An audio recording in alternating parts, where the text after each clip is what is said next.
देवशयनी एकादशी की पावन कथा।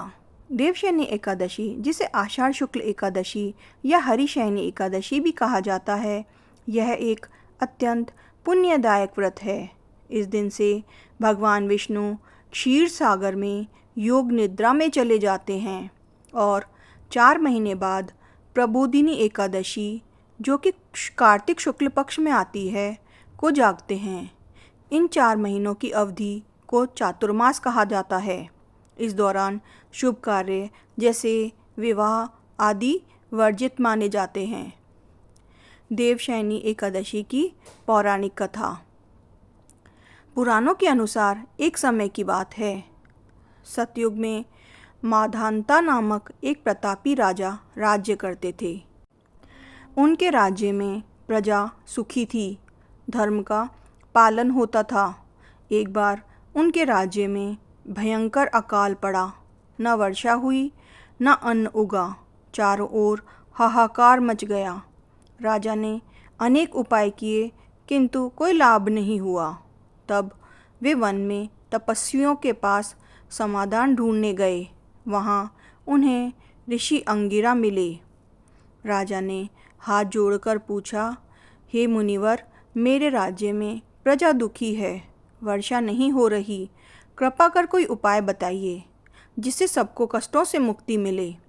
ऋषि अंगिरा ने कहा, राजन, यह सब पापों के प्रभाव से हो रहा है।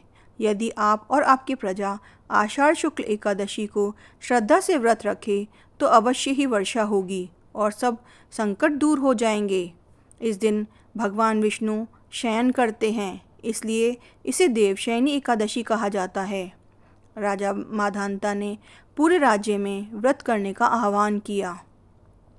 सभी लोगों ने विधि पूर्वक एकादशी का व्रत रखा और भगवान विष्णु की पूजा की। उसके फलस्वरूप न केवल वर्षा हुई, बल्कि अन्न, धन और सुख समृद्धि भी लौट आई। तब से यह व्रत अत्यंत पुण्यदायी माना गया।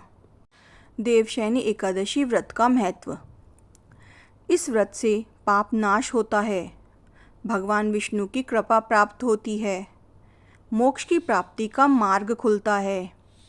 यह व्रत कुंभकर्ण निद्रा में चले गए भगवान विष्णु की सेवा का प्रतीक है।